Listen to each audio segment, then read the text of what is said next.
শংকৰদেৱ শিশু নিকেতন বা শংকৰদেৱ শিশু বিদ্যা নিকেতন বুলি ক'লে আজি অসমৰ শিশুৰ পৰা বৃদ্ধলৈকে প্ৰতিজন ব্যক্তিৰ বাবে পৰিচিত এটি নাম, এটি অনুষ্ঠান। এই অনুষ্ঠানৰ এক নতুন সংযোজন শিশু মেলা প্ৰদৰ্শনী।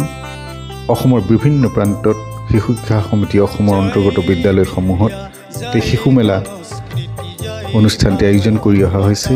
আজি আপোনালোকক লৈ যাব বিচাৰিছোঁ ঢকুৱাখানা নিকেতনলৈ। ঢকুৱাখানা নিকেতনত কেনেধৰণেনো এই মেলা প্ৰদৰ্শন কৰিলে, কেনেধৰণৰ কোন ছাত্ৰ ছাত্ৰীসকলে ইয়াত অংশগ্ৰহণ কৰিলে, আহক আমি ভিডিঅ'টিৰ আৰম্ভণিৰ পৰা শেষলৈকে চাই যাওঁ আৰু এই শিশুসকলৰ উজ্জ্বল ভৱিষ্যতৰ বাবে এবাৰ আশীৰ্বাদ দি যাওঁ। লগতে ভিডিঅ'টি ভাল লাগিলে লাইক কমেণ্ট কৰি শ্বেয়াৰ কৰি দিবলৈ নাপাহৰিব।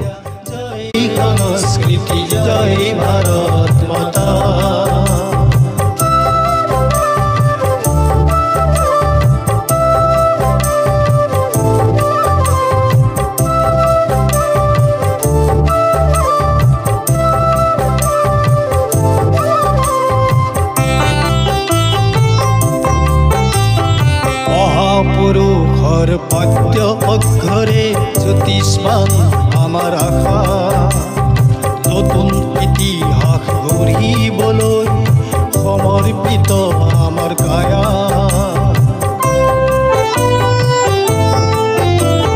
মহাপুৰুষৰ পদ্য অক্ষৰে জ্যোতিষ্মান আমাৰ আশা, নতুন ইতিহাস গঢ়িবলৈ সমৰ্পিত আমাৰ কায়া।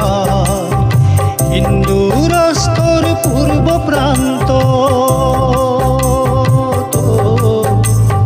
হিন্দু ৰাষ্ট্ৰৰ পূৰ্ব প্ৰান্তত আমি লোহিতৰ ধাৰা। জয় বিদ্যা, জয় সংস্কৃতি, জয় ভাৰত মাতা।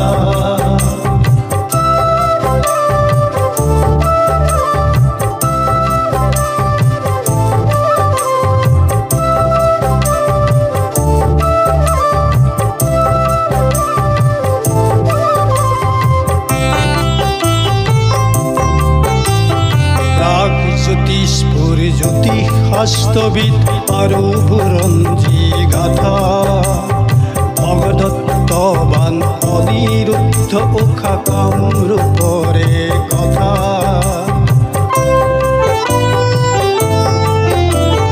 ব্ৰহ্মপুত্ৰ বৰাকচিয়া সমন্বয়ৰে মালা, নতুন ইতিহাস গঢ়িবলৈ সমৰ্পিত আমাৰ কায়া।